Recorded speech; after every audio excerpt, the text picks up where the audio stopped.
Arguably one of the most important molecules in all of biology is ATP. ATP, which stands for adenosine triphosphate. Triphosphate, which sounds very fancy, but all you need to remember, or anytime you see kind of ATP hanging around in some type of a biochemical reaction, you should just, something in your brain should say, hey, we're dealing with biological energy. Or another way to think of ATP is the currency.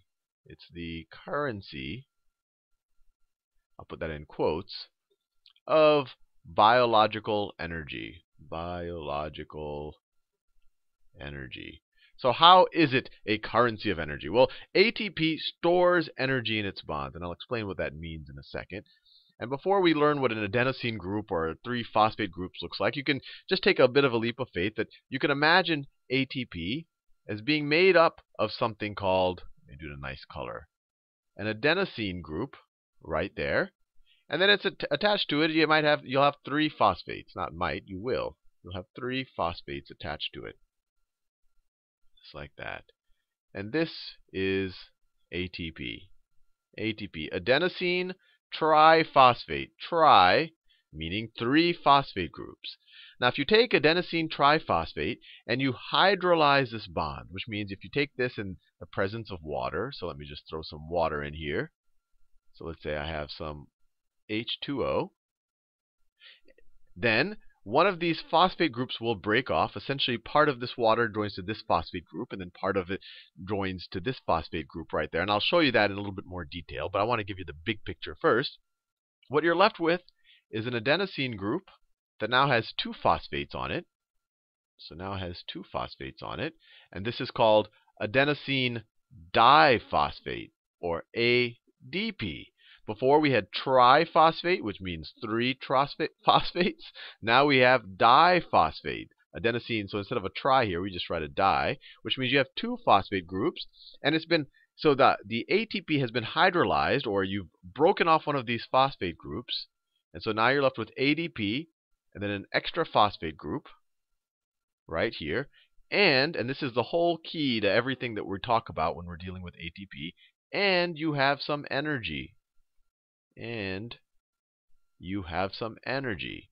And so when I talk about ATP being the currency of biological energy, this is why. Is that if you have ATP, and if you were to through some chemical reaction, you pop off this phosphate right here, it's going to generate energy. That energy can be used for just general heat, or you could couple this reaction with other reactions that require energy, and then those reactions will be able to move forward. So, I draw these circles, adenosine and phosphates, and really this is all you need to know. What I've, what I've shown you right here is really all you need to know to kind of operationally think of how ATP operates in most biological systems. And if you want to go the other way, if you have energy and you want to generate ATP, the reaction will just go this way. Energy plus a phosphate group plus some ADP. You can go back to ATP, and so this is stored energy. So this side of the equation is stored energy. And this side of the equation is used energy. And this is really all you, well, this is 95% of what you need to know to really understand the function of ATP in biological systems. It's just a store of energy. When ATP has energy, when you break a phosphate off, it generates energy. And then if you want to go from ADP and a phosphate back to ATP, you have to use energy up again. So if you have ATP, that's a source of energy. If you have ADP and you want ATP, you need to use energy. And so far, I've just drawn a circle with an A around it and said that's an adenosine. But sometimes I think it's satisfying to see what the molecule actually looks like. So I cut and pasted this from Wikipedia. And the reason why I didn't show this to you initially is because this looks very complicated. While the conceptual reason why ATP is the currency of energy, I think, is fairly straightforward. When it has 3 phosphates, 1 phosphate can break off, and then that'll result with some energy being put into the system. Or if you want to attach that phosphate, you have to use up energy. That's just the basic principle of ATP. But this is its actual structure. But even here, we can break it down and see that it's really not too bad. We said adenosine. Let me draw the adenosine group. We have adenosine. This right here is adenosine. This part of the molecule right there, that is adenosine. Adenosine. And for those of you that have, really paid attention to some of the other videos, you might recognize that this part of adenosine, so this is called adenosine, but this part right here is adenine. That right there is adenine, which is the same adenine that makes up the nucleotides that's the backbone of DNA. So some of these molecules in biological systems have more than one use. This is the same adenine where we talk about adenine and guanine, and this is a purine, and there's also the pyrimidines, but I won't go into that much. But that's the same molecule. So that's just an interesting thing. The same thing that makes up DNA is also part of what makes up these energy currency molecules. So that's part of the adenine makes part of the adenosine part of ATP. And then the other part right here is ribose. Ribose. Ribose, which you might also recognize from RNA.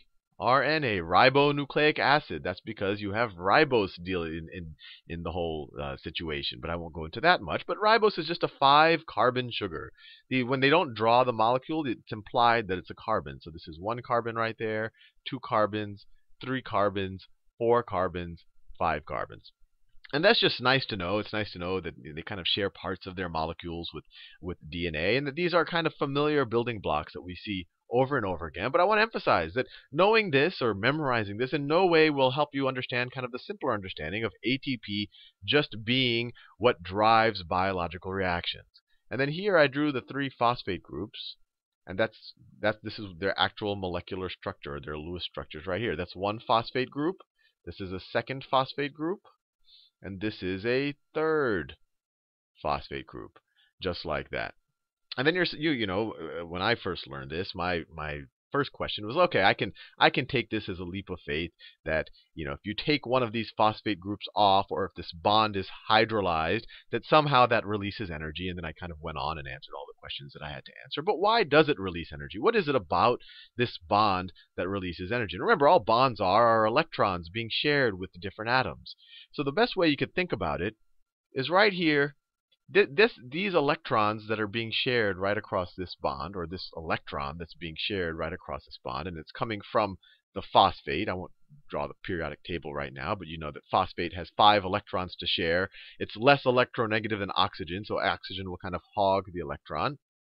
But this electron is very uncomfortable. There's a couple of reasons why it is uncomfortable. It's in a high energy state. One reason is why you have all of these negative oxygens here, so they kind of want to push away from each other. So these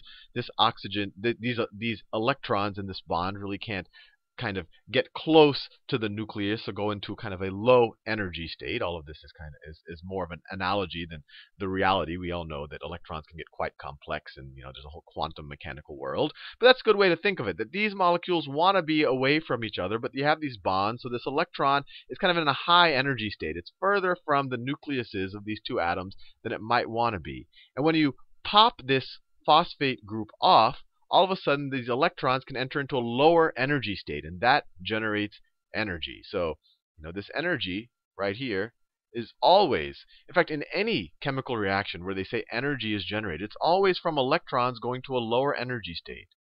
Electrons going to lower energy state. That's what it's all about. And later in future videos, when we do cellular respiration and glycolysis and all of that, whenever we show energy, it's really it's electrons going from kind of uncomfortable states to more comfortable states, and in the process, they generate energy. If I'm in a plane or I'm jumping out of a plane, I have a lot of potential energy right when I jump out of the plane, and you can kind of view that as an uncomfortable state. And then when I'm sitting on my couch watching football, I have a lot less potential energy, so that's a very comfortable state. And I could have generated a lot of energy falling to my couch, but I don't know.